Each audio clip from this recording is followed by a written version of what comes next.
जय हिंद दोस्तों। स्वागत है आप सभी का आपके अपने YouTube channel general study mode में।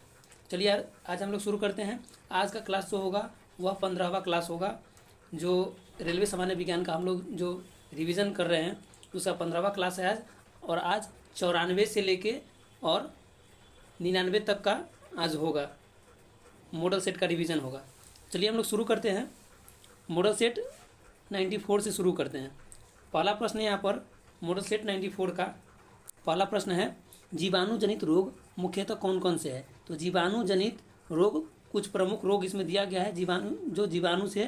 जीवाणु के द्वारा फैलता है रोग कौन कौन सा है। निमोनिया, टिटनेस, टाइफाइड, कोड, क्षय रोग। क्षय रोग को क्या कहते हैं? टीबी नाम है उसका। क्षय रोग का नाम ही टीबी है। हैजा, डिप्थीरिया, काली खांसी, प्लेग। एक बार फिर से रिपीट कर लेंगे। निमोनिया, टिटनेस, टाइफाइड, कोड, क्षय रोग यानी कि टीबी, हैजा, डिप्थीरिया, काली खांसी और प्लेग, ये सब जीवाणु जनित रोग है। चलिए अगला प्रश्न देखेंगे। अगला प्रश्न है, विटामिन B1 का रासायनिक नाम क्या होता है। तो विटामिन B1 का रासायनिक नाम क्या होता है? थायमीन होता है, थायमीन। और इसके कमी से कौन सा रोग होता है? बेरी होता है। बेरी रोग होता है। बेरी रोग होता है विटामिन B1 की कमी से। अगला प्रश्न देखेंगे। अगला प्रश्न है, विटामिन B2 का रासायनिक नाम क्या है। विटामिन B2 का रासायनिक नाम है राइबोफ्लेविन। अगला प्रश्न है, विटामिन B6 का रासायनिक नाम क्या है। पायरोडॉक्सिन। विटामिन B6 का रासायनिक नाम क्या है? पायरोडॉक्सिन। और यह रिवीजन करने के लिए बहुत अच्छा इसलिए है बुक, क्योंकि इसमें जो भी प्रश्न दिया गया है मॉडल सेट में वह रिलेटिव है। यानी कि अगर विटामिन से अगर प्रश्न पूछा गया है तो विटामिन का उसमें पूरा क्लियर किया गया है, इसलिए बहुत अच्छा है। चलिए देखते हैं अगला प्रश्न। अगला प्रश्न है, विटामिन B12। विटामिन B12 का रासायनिक नाम क्या है? साइनोकोबालामीन। अगला प्रश्न देखेंगे। अगला प्रश्न है, विटामिन C का रासायनिक नाम क्या है? Ascorbic acid. अगला प्रश्न है, विटामिन A का रासायनिक नाम क्या है। तो विटामिन A का रासायनिक नाम रेटिनॉल है, रेटिनॉल। अगला प्रश्न है, विटामिन D का रासायनिक नाम क्या है। तो विटामिन D का कैल्सीफेरॉल।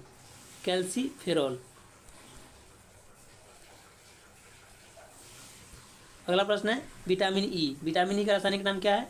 टेकोफेरॉल। तो इससे आपको विटामिन से जो भी रिलेटेड प्रश्न है ये सब क्लियर हो जाएगा। सभी विटामिन के बारे में दिया गया है। विटामिन K भी दिया गया है यहाँ पर। विटामिन K का क्या है? विटामिन K का रासायनिक नाम क्या है? फिलोक्यूनन। और रक्त जो थक्का बन जाता है विटामिन K के कारण।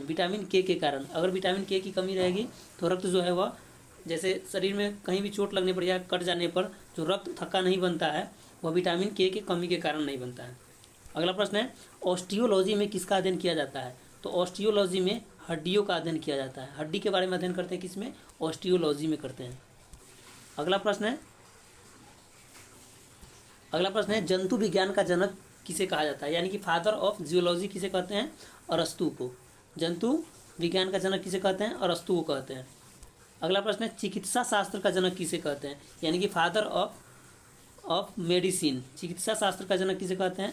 हिप्पोक्रेटस को कहते हैं। हिप्पोक्रेटस को चिकित्सा शास्त्र का जनक कहते हैं। अगला प्रश्न है, गर्भ निरोधक गोलियां का निर्माण जो होता है वो किससे? गर्भ निरोधक गोलियों का निर्माण किसने किया था? सर्वप्रथम किसने किया था? पिनिकस ने किया था। पिनिकस ने इसका निर्माण किया था। अगला प्रश्न है, मानव शरीर की सबसे बड़ी हड्डी कौन सी है। तो मानव शरीर की सबसे बड़ी हड्डी फीमर की हड्डी होती है, जो कि जांघ की हड्डी है। और सबसे छोटी हड्डी की बात करें तो कान में होता है स्टेपिस होता है कान की हड्डी। यहाँ पर पूछा भी गया है, यहाँ पर दिया गया है मानव शरीर की सबसे छोटी हड्डी कौन सी है? स्टेपिस कहेगा, कान की हड्डी है। और कान में मुख्य रूप से 3 हड्डी पाया जाता है। कौन कौन सा? इसको याद करने के लिए हम MIS से मिस याद रखेंगे। इसे क्या हो जाएगा? मेलियस इनकस और स्टेपिस हो जाएगा। अगला प्रश्न है, सामान्य रक्तचाप क्या है। सामान्य रक्तचाप कितना होता है? 120/80 mmGH होता है। 120/80 mmGH होता है। इसमें होता है सामान्य रक्तचाप में 120 जो होता है सिस्टोलिक होता है और 80 क्या होता है? डायस्टोलिक होता है। ये भी ध्यान में रखेंगे क्योंकि पूछा जाता है प्रश्न कि सिस्टोलिक रक्तचाप कितना होता है, तो 120, और डायस्ट्रोलिक जो पूछेगा वह 80 हो जाएगा। अगला प्रश्न है जीरोप्थैल्मिया किस विटामिन की कमी से होता है, तो जीरोप्थैल्मिया, यह अच्छा प्रश्न है, यह कभी कभी पूछा जाता है तो कन्फ्यूज कर जाते हैं लोग। जीरोप्थैल्मिया जो है वह विटामिन ए की कमी से होता है। विटामिन ए की कमी से जीरोप्थैल्मिया या रतौंधी भी होता है। रतौंधी जो होता है वह विटामिन ए की कमी से होता है। अगला प्रश्न देखेंगे अगले मॉडल सेट में। अगला मॉडल सेट है 95 का। 95 मॉडल सेट का पहला प्रश्न है ऑस्टियोमलेशिया किस विटामिन की कमी से होता है, तो ऑस्टियोमलेशिया जो है वह विटामिन डी की कमी से होता है। यहाँ पर विटामिन का जो रासायनिक नाम होता है वो भी पूछा गया है इस मॉडल सेट में, और उसके कमी से जो होता है रोग वो भी दिया गया है। अगला प्रश्न देखेंगे। अगला प्रश्न है पेडोलॉजी के अंतर्गत किसका अध्ययन किया जाता है, तो पेडोलॉजी के अंतर्गत मिट्टी का अध्ययन किया जाता है। किसका? मिट्टी का अध्ययन किया जाता है। अगला प्रश्न देखेंगे। अगला प्रश्न है कोशिका सिद्धांत किसने प्रस्तुत किया था, कोशिका सिद्धांत को प्रस्तुत किया था स्लाइडेन और श्वान ने किया था। अगला प्रश्न है कोशिका का शक्ति केंद्र किसे कहते हैं, तो कोशिका का यानी पावर हाउस ऑफ सेल किसे कहते हैं, माइटोकॉन्ड्रिया को। Power house of cell mitochondria को कहा जाता है। अगला प्रश्न है टमाटर में कौन सा लवक यानी कि प्लास्टिड्स पाया जाता है, तो लाइकोपीन। टमाटर में पाया जाता है लाइकोपीन। यह पूछेगा कि टमाटर जो है वह लाल दिखता है, क्यों? लाइकोपीन के कारण। अगला प्रश्न है गाजर में कौन सा लवक पाया जाता है, तो गाजर में केरोटीन पाया जाता है।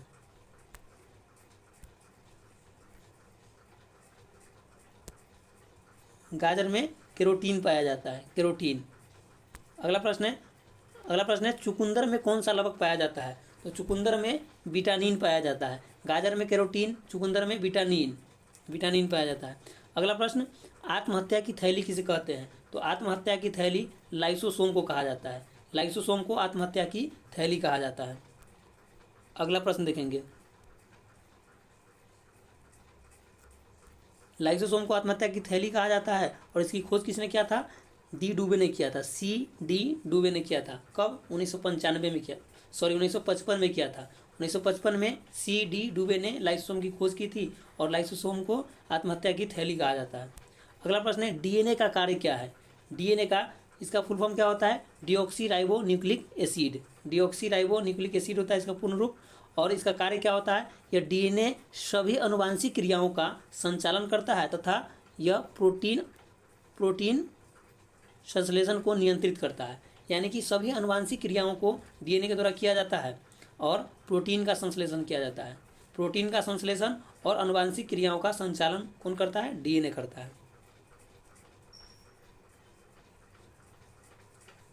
अगला प्रश्न है कवकों द्वारा पौधे में मुख्यतः कौन सा रोग होता है, तो कवक के द्वारा पौधे में जो रोग होता है वह कौन कौन सा रोग है और किस पौधे में होता है, तो यहाँ पर देख लेंगे। सरसों में कौन सा होता है? सफ़ेद रस्ट।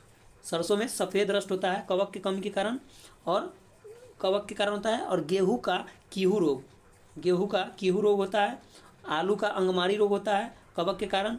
गन्ने का लाल अपक्षय यानी कि रेड रूट जो होता है, गन्ने के अंदर जो कभी कभी रेड दिखाई देता है वह होता है कवक के कारण होता है। मूंगफली का टिक्का रोग वो भी कवक के कारण होता है। आगे देखेंगे।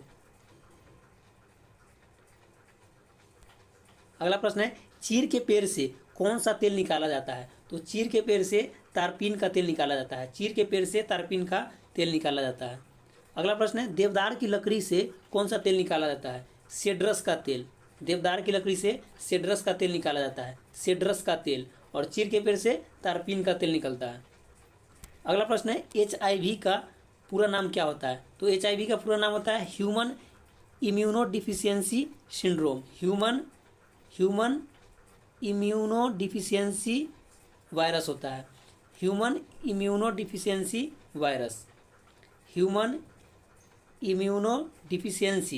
वायरस। अगला प्रश्न देखेंगे। अगला प्रश्न है विषाणु की खोज किसने किया था, तो विषाणु का खोज इवानोवस्की ने किया था। अगला प्रश्न देखेंगे, जड़ के रूपांतरण से बनने वाला पौधा कौन कौन है? यानी कि जड़ के रूपांतरण के द्वारा कौन कौन सा पौधा तैयार किया जाता है? तो शलजम, गाजर, चुकंदर। शलजम, गाजर, चुकंदर ये सब क्या है? जड़ के रूपांतरण से तैयार किया जाता है। जड़ के रूपांतरण से इसकी फसल को उगाया जाता है, शलजम, गाजर और चुकंदर का। अगला प्रश्न है, तना के रूपांतरण से बनने वाला पौधा कौन सा है? तना के रूपांतरण से देख लेंगे इसका आंसर क्या होगा। तना के रूपांतरण से क्या हो जाएगा इसका आंसर? आलू, प्याज, हल्दी, अदरक। आलू, प्याज, अदरक, हल्दी ये सब क्या हो जाएगा? तना के रूपांतरण से उगाए जाने वाला फसल हो जाएगा। और प्याज जो है सल्क कंद का यानी कि सल्क केंद्र भी कह सकते हैं, सल्क केंद्र होता है इसमें प्याज, सल्क कंद। अगला प्रश्न देखेंगे अगले मॉडल सेट में।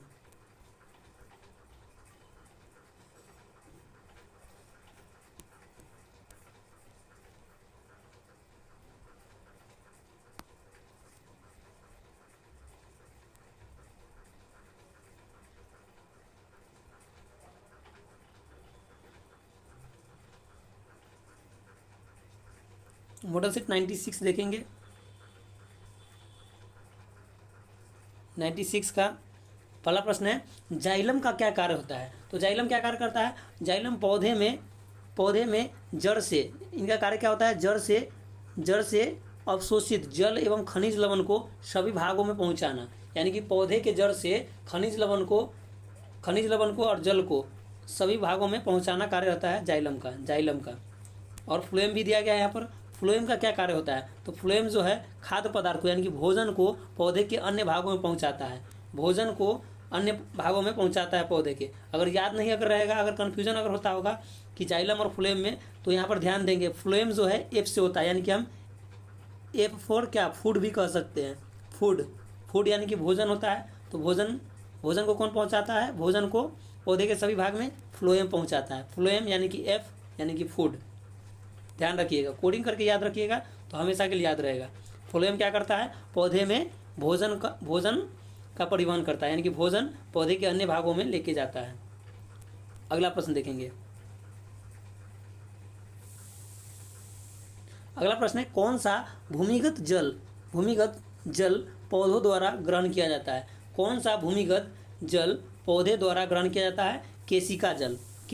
इसे क्या कहते हैं? कैपिलरी वाटर भी कहते हैं। जड़ों द्वारा अवशोषित किया जाता है, जड़ के द्वारा अवशोषित किया जाता है कौन सा जल? केशिका जल। अगला प्रश्न है, आर्द्रता बढ़ने से वाष्प उत्सर्जन का क्या होता है? यानी कि आर्द्रता बढ़ने पर वाष्प उत्सर्जन की दर में क्या परिवर्तन होता है? आंसर क्या हो जाएगा? घट जाता है। यानी कि आर्द्रता बढ़ने से वाष्प उत्सर्जन घट जाएगा। अगला प्रश्न देखेंगे।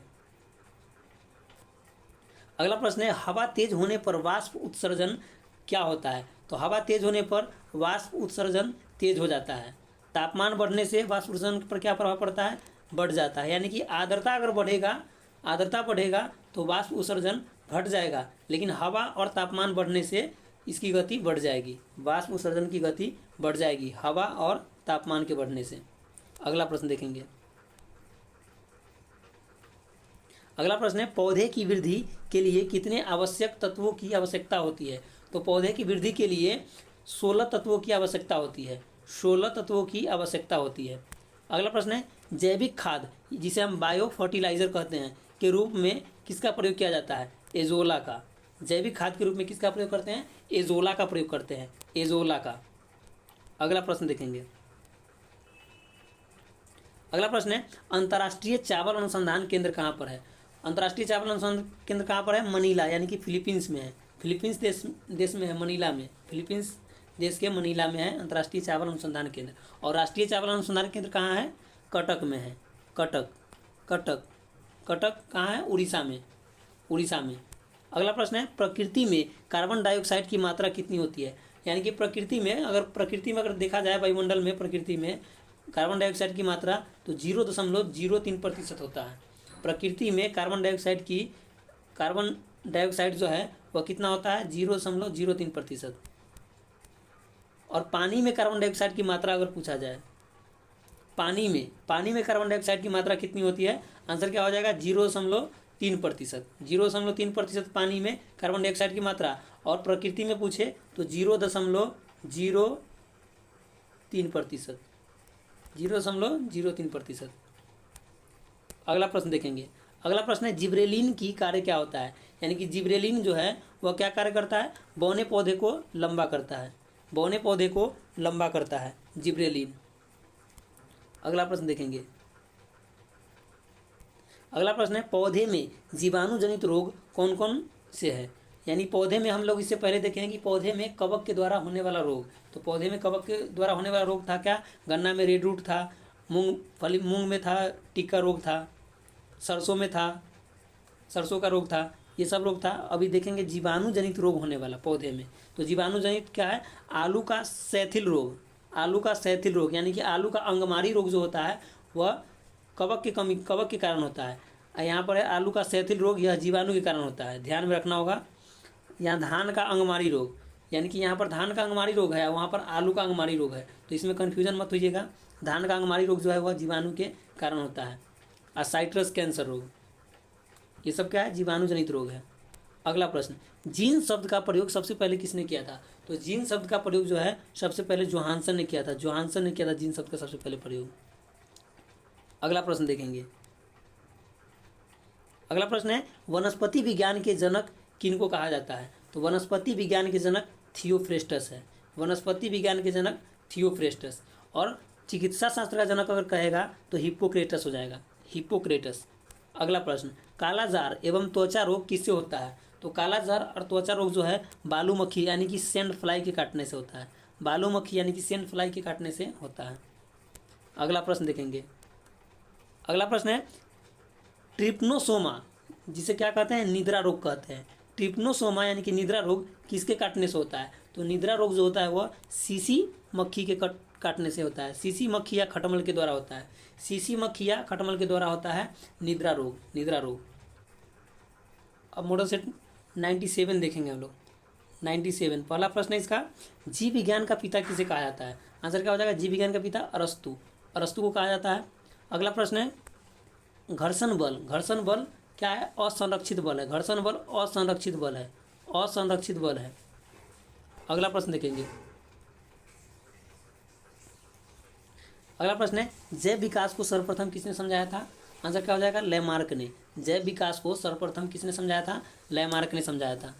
अगला प्रश्न, चिकित्सा शास्त्र जनक, चिकित्सा शास्त्र का जनक किसे कहा जाता है, इससे पहले हम लोग देखे थे कि वनस्पति शास्त्र का जनक किसे कहा जाता है, और अब यह है क्या, चिकित्सा शास्त्र का जनक किसे कहा जाता है, आंसर क्या हो जाएगा, हिप्पोक्रेटस, हिप्पोक्रेटस हो जाएगा। और वहाँ जो था वनस्पति वाला वो क्या था, थियोफ्रेस्टस था, थियोफ्रेस्टस। वनस्पति का आएगा तो थियोफ्रेस्टस और चिकित्सा का आएगा तो हिप्पोक्रेटस। यहाँ भी दिया गया वनस्पति विज्ञान का जनक थियोफ्रेस्टस। सब रिलेटेड वाला जो प्रश्न है वो सब एक साथ ही रहता है। अगला प्रश्न देखेंगे। अगला प्रश्न, आधुनिक रसायन विज्ञान का जनक किसे कहा जाता है, आधुनिक रसायन विज्ञान का जनक किसे कहा जाता है, लेबोजियर को, लेबोजियर को। अगला प्रश्न है मानव का विकास, मानव का विकास इतिहास परंपराओं से संबंधित विषय क्या कहलाता है, मानव का विकास इतिहास परंपराओं से संबंधित विषय क्या कहलाता है, एंथ्रोपोलॉजी, क्या कहलाता है, एंथ्रोपोलॉजी। अगला प्रश्न देखेंगे। अगला प्रश्न है रासायनिक विज्ञान का जनक, रासायनिक विज्ञान का जनक कौन है, रदरफोर्ड, रासायनिक विज्ञान का जनक रदरफोर्ड, रदरफोर्ड। अगला प्रश्न है गैसों के विसरण के नियम का प्रतिपादन किसने किया था, गैसों के विसरण के नियम का प्रतिपादन किसने किया था, ग्राहम ने किया था, ग्राहम ने। अगला प्रश्न है ग्रह के गति के नियम का प्रतिपादन किसने किया था, तो ग्रह के गति का जो नियम है वह किसने दिया था, जोन्स केपलर ने दिया था, जोन्स केपलर ने।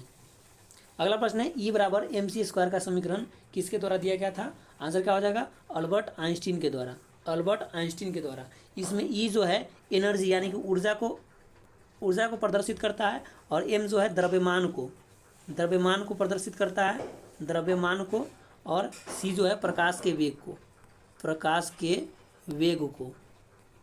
के वेग को प्रदर्शित करता है।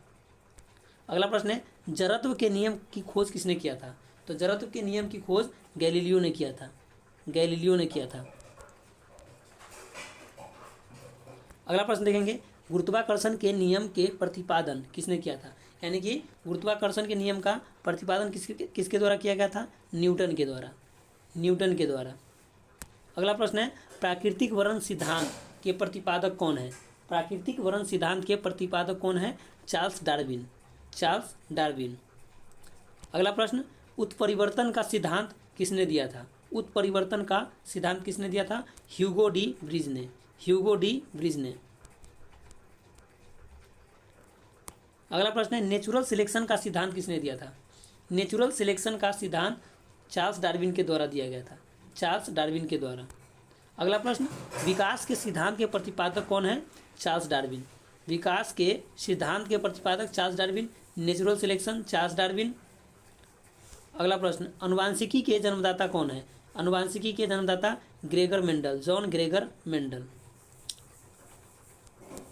अगला प्रश्न देखेंगे, मेंडल ने अपने प्रयोग के लिए चयन किया था कौन से पौधे का? मटर के पौधे का, मटर के पौधे का चयन किया था। अगला प्रश्न है, अनुवांशिकता के विज्ञान को अनुवांशिकी यानी कि जेनेटिक्स किसने कहा था? डब्ल्यू वाटसन ने कहा था, डब्ल्यू वाटसन ने कहा था। अगला प्रश्न देखेंगे, अगला प्रश्न है, अनुवांशिकी उत्परिवर्तन होता है, अनुवांशिकी उत्परिवर्तन होता है क्रोमोसोम में। कहाँ पर होता है? क्रोमोसोम में होता है। अगला प्रश्न है, सर्वप्रथम जीन शब्द का प्रयोग किसने किया था? तो जीन शब्द का प्रयोग सर्वप्रथम जोहानसन के द्वारा किया गया था, जोहानसन के द्वारा किया गया था। अगला मॉडल सेट देखेंगे, मॉडल सेट कौन सा है? अब ये 98 नंबर देखेंगे। 98 नंबर का पहला प्रश्न है, जीन अवस्थित होता है, जीन कहाँ पर अवस्थित होता है? गुणसूत्र में। कहाँ पर? गुणसूत्र में। अगला प्रश्न है, एक जीन एक एंजाइम सिद्धांत को प्रतिपादित किया था किसने? बीडल और टैटम ने किया था, बीडल और टैटम ने एक जीन एक एंजाइम सिद्धांत को दिया था। अगला प्रश्न देखेंगे, अगला प्रश्न है, खून का रंग लाल होता है किसके कारण? हीमोग्लोबिन के कारण, खून का रंग लाल होता है हीमोग्लोबिन के कारण। अगला प्रश्न है, हीमोग्लोबिन में पाया जाने वाला तत्व, हीमोग्लोबिन में पाया जाने वाला तत्व कौन सा है? लोहा है, लोहा। और खून का रंग लाल होता है हीमोग्लोबिन के कारण, और हीमोग्लोबिन में पाया जाने वाला तत्व कौन सा है? लोहा, यानी कि आयरन, Fe आयरन। अगला प्रश्न, हीमोग्लोबिन यौगिक है किसका? प्रोटीन का। हीमोग्लोबिन जो है यौगिक है किसका? प्रोटीन का।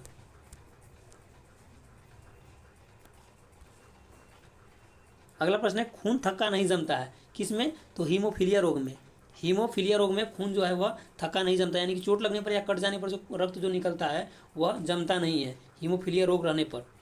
अगला प्रश्न देखेंगे, शरीर के अंदर रक्त को जमने से रोकता है, यानी कि शरीर के बाहर जो रक्त है वह जमता है किसके कारण? तो विटामिन के के कारण, विटामिन के के कारण जमता है, विटामिन के कारण। लेकिन हिपेरिन नामक प्रोटीन के कारण क्या होता है? शरीर के अंदर रक्त को जमने नहीं देता है, रक्त को जमने नहीं देता है शरीर के अंदर हिपेरिन। अगला प्रश्न देखेंगे,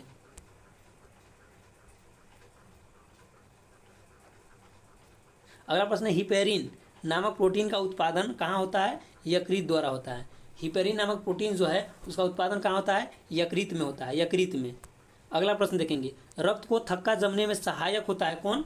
प्लेटलेट्स, यानी कि रक्त को थक्का बनने में सहायक प्लेटलेट्स भी होता है। और अगर विटामिन की अगर बात करें तो विटामिन के होता है, विटामिन के होता है। अगला प्रश्न, अगला प्रश्न है, प्लेटलेट्स की मृत्यु होती है कहाँ? प्लीहा में। प्लीहा यानी कि स्प्लीन, एस्प्लीन, प्लीहा यानी कि स्प्लीन में, स्प्लीन में होती मृत्यु। अगला प्रश्न है, रक्त का थक्का जमने में सहायक विटामिन कौन सा है? के। ये पहले ही बता दिया आप लोगों को, विटामिन के। अगला प्रश्न है, रुधिर का तरल भाग क्या कहलाता है? तो रुधिर का तरल भाग जो है वह प्लाज्मा कहलाता है, प्लाज्मा।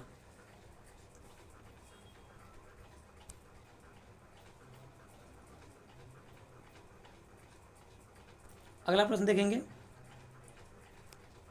अगला प्रश्न है, रक्त का कितना प्रतिशत भाग प्लाज्मा होता है? रक्त का तरल भाग क्या होता है? प्लाज्मा होता है। और प्लाज्मा कितना प्रतिशत होता है रक्त में? तो 55% होता है, प्लाज्मा 55% होता है रक्त में। पदार्थ की चतुर्थ अवस्था कौन है? प्लाज्मा है। पदार्थ की चतुर्थ अवस्था प्लाज्मा है। और 3 अवस्था कौन कौन सा है? ठोस, द्रव और गैस। ठोस, द्रव, गैस। ठोस, द्रव, गैस 3 अवस्था है। और चौथा कौन है? प्लाज्मा है। अगला प्रश्न, रक्त में पाई जाने वाली धातु कौन सी है? तो इससे पहले भी हम लोग देखे हैं कि रक्त में पाई जाने वाली धातु कौन सी थी, आयरन थी, आयरन नहीं कि लोहा, लोहा। अगला प्रश्न देखेंगे। अगला प्रश्न है ब्लड बैंक कहलाता है, ब्लड बैंक कहलाता है कौन, प्लीहा यानी कि स्प्लीन, स्प्लीन ब्लड बैंक प्लीहा कहलाता है। अगला प्रश्न देखेंगे आरबीसी का कब्र, आरबीसी का कब्रगाह यानी कि शमशान प्लीहा को कहा जाता है। आरबीसी का कब्रगाह किसे कहा जाता है, प्लीहा को, प्लीहा को। और प्लेटलेट्स जो है उसका भी मृत्यु जो होता है वह प्लीहा में ही होता है, प्लीहा में ही जाके होता है। अगला प्रश्न ब्लड बैंक में रक्त को सुरक्षित रखा जाता है कितने तापमान पर, तो 40 डिग्री फ़ारेनहाइट पर, फ़ारेनहाइट पर 40 डिग्री फ़ारेनहाइट पर ब्लड को ब्लड बैंक में रखा जाता है। अगला प्रश्न देखेंगे।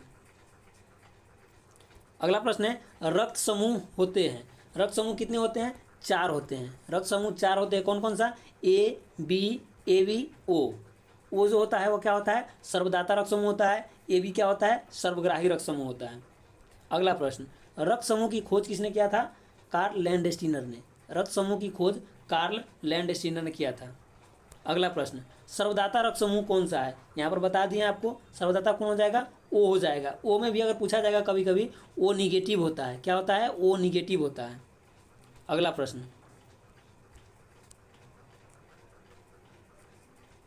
अगला प्रश्न है सर्वग्राही रक्त समूह कौन सा है, सर्वग्राही रक्त समूह कौन सा है, ए बी हो जाएगा। अगला प्रश्न आरएच फैक्टर संबंधित है, आरएच फैक्टर जो है संबंधित है किससे, रक्त से संबंधित है, रक्त से संबंधित है।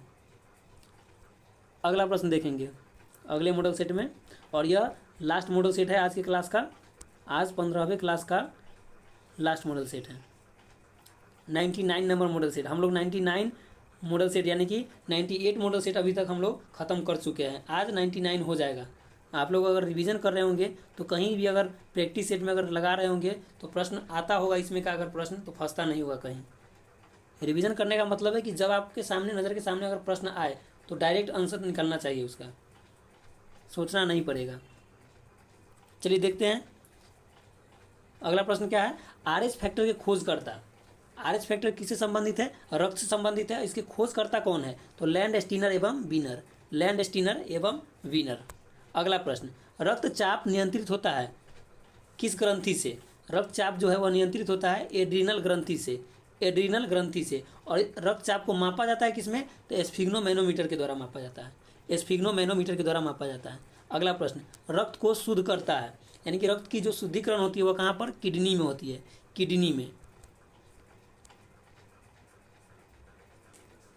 अगला प्रश्न रक्त के शुद्धिकरण की प्रक्रिया क्या कहलाती है, यानी कि रक्त का शुद्धिकरण कहाँ पर होता है, किडनी में होता है, और उस प्रक्रिया को क्या कहते हैं, डायलिसिस कहते हैं। रक्त की शुद्धिकरण की प्रक्रिया डायलिसिस कहते हैं।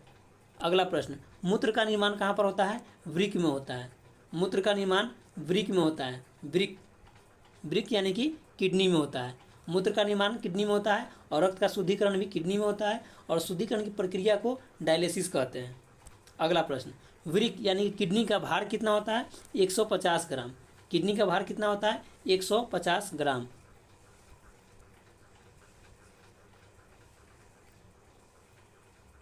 अगला प्रश्न मानव गुर्दे यानी किडनी में बनने वाली पथरी बनी होती है, यानी कि किडनी में जो पथरी होता है, यानी कि पत्थर ही कह सकते हैं उसको, पत्थर क्या होता है, कैल्शियम ऑक्जेलेट की होती है, पत्थर जो है वह, पथरी जो है वह कैल्शियम ऑक्जेलेट होता है उसमें। अगला प्रश्न रक्त एक विलियन है, रक्त एक विलियन है, कैसा विलियन है, यह कैसी प्रकृति की है, तो क्षारीय प्रकृति की, क्षारीय, क्योंकि इसका पीएच मान जो होता है कितना होता है, 7.4 होता है, और 7 से अधिक अगर पीएच मान है तो उसको क्या कहते हैं, क्षारीय कहते हैं, और 7 से कम है तो अम्लीय कहते हैं, और अगर 7 है, बिल्कुल 7 है तो उसको क्या कहेंगे, उदासीन कहेंगे, यानी कि उदासीन ही कहेंगे। चलिए अगला प्रश्न देखेंगे, पीएच मान भी दिया गया है यहाँ पर, यानी कि जो भी प्रश्न पूछा जाएगा, जैसे रक्त से प्रश्न अगर पूछा जा रहा है इसमें, तो रक्त का सारा रिलेटेड वाला जितना प्रश्न जो है इसका बनने वाला सब रहता है, इसीलिए मॉडल सेट जो है रिवीजन के लिए बहुत ही अच्छा है। चलिए अगला प्रश्न देखते हैं, रक्त का पीएच मान कितना होता है, 7.4 होता है। अगला प्रश्न रक्त दाब मापने वाला यंत्र कौन सा है, स्फिग्नोमैनोमीटर, ये पहले ही हम बता दिए हैं, स्फिग्नोमैनोमीटर। अगला प्रश्न सर्वप्रथम रक्त का परिसंचरण तंत्र का अध्ययन, यानी कि रक्त परिसंचरण तंत्र का अध्ययन किसने किया था, विलियम हार्वे ने किया था, किसने, विलियम हार्वे ने। यहाँ पर दिया गया है विलियम हार्वे ने किया था। अगला प्रश्न देखेंगे, शरीर से हृदय की ओर रक्त ले जाने वाली रक्तवाहिनी, यानी कि शरीर से हृदय की ओर ले जाएगा रक्त जो ले जाएगा वो रक्तवाहिनी जो होगा वो शीरा होगा और यह अशुद्ध रक्त यानी कि कार्बन डाइऑक्साइड युक्त रक्त को हृदय तक लेके जाएगा और उसके बाद जो शुद्धिकरण हो जाएगा तब धमनी के द्वारा शरीर के सभी अंगों में पहुंचाया जाएगा। जैसे अगला प्रश्न दिया गया है इसी पर, हृदय से शरीर की ओर रक्त ले जाने वाली रक्तवाहिनी कौन सी है, यानी कि हृदय से शरीर की ओर जब भी रक्त जाती है तो वह शुद्ध रक्त जाती है जिसमें ऑक्सीजन के साथ यानी कि ऑक्सीजन वाला जो रक्त होता है वह जाता है। तो वह किसके द्वारा जाता है? धमनी के द्वारा शुद्ध रक्त जाता है। अगला प्रश्न है, हृदय की धड़कन का नियंत्रक कौन है, यानी कि हृदय की धड़कन का जो नियंत्रण करता है कौन करता है? पेसमेकर, यानी कि हृदय की धड़कन का नियंत्रण क्या कहलाता है? पेसमेकर कहलाता है। अगला प्रश्न, जराविक सेवन क्या है? कृत्रिम हृदय है, यानी कि जराविक सेवन जो है कृत्रिम हृदय का नाम है। कृत्रिम हृदय का नाम क्या है? जराविक सेवन। अगला प्रश्न, शरीर में ऑक्सीजन का परिवहन होता है, शरीर में जो ऑक्सीजन का परिवहन होता है किसके द्वारा? रक्त के द्वारा होता है, रक्त के द्वारा। और रक्त में भी वो जो रक्त का परिवहन करते हैं तो धमनी के द्वारा जो रक्त का परिवहन होता है वह O2 यानी कि ऑक्सीजन वाला जो रक्त होता है वह धमनी के द्वारा होता है, उसे हम क्या कहते हैं? शुद्ध रक्त कहते हैं, शुद्ध रक्त। और वह क्या करता है? हृदय से शरीर की ओर ले जाता है। धमनी क्या करता है? हृदय से शरीर की ओर ले जाता है, क्योंकि शुद्ध रक्त जो है वह शरीर तक जाता है और अशुद्ध रक्त जो होगा वह शरीर से हृदय की ओर जाएगा और उसे कौन ले जाएगा? शीरा ले जाएगा। अगला प्रश्न है, पित्त होता है, पित्त जो होता है वह कैसे रंग का होता है? पीले और हरे रंग का होता है और क्षारीय होता है। पित्त जो होता है वह पीले, हरे और क्षारीय होता है। रंग जो होता है पित्त का पीला और हरा होता है और क्षारीय प्रकृति का होता है, क्षारीय प्रकृति का। अगला प्रश्न, पित्त का पीएच मान कितना होता है? आंसर क्या हो जाएगा इसका? 7.7 यानी कि 7.7 होता है इसका पीएच मान। और रक्त की बात करें तो 7.4 होता है, 7.4 होता है और पित्त 7.7 होता है। अगला प्रश्न, पित्त स्रावित होता है कहाँ से? यकृत के द्वारा। पित्त स्रावित कहाँ से होता है? यकृत के द्वारा। अगला प्रश्न है, पित्त जमा कहाँ पर होता है, यानी पित्त जो है वह उत्पन्न होता है यकृत में, लेकिन जमा कहाँ पर होता है? पित्ताशय में होता है, पित्ताशय में। अगला प्रश्न देखेंगे, हाइड्रोफोबिया रोग जो होता है वो किससे होता है? कुत्ते के काटने से होता है। हाइड्रोफोबिया रोग कुत्ते के काटने से होता है। अगला प्रश्न देखेंगे और यह लास्ट प्रश्न है, आज एक क्लास का लास्ट प्रश्न है। क्या है? हाइड्रोफोबिया रोग जो होता है वह किसके द्वारा होता है? विषाणु के द्वारा। यानी कि हाइड्रोफोबिया कुत्ते के काटने से होता है, लेकिन यह विषाणु जनित रोग है। क्या है? विषाणु जनित रोग है। चलिए, कैसा लगा आप लोगों को क्लास? आप लोग कमेंट करके बताइएगा और ऐसे ही रिवीजन करते रहेंगे। हम लोग कम समय में ज़्यादा रिवीजन करेंगे, क्योंकि रिवीजन ही करना है तो कम समय में ज़्यादा प्रश्न, जितना ज़्यादा से ज़्यादा होगा प्रश्न उतना करेंगे तो अच्छा रहेगा हम लोग के लिए। तो चलिए, धन्यवाद आप सभी का।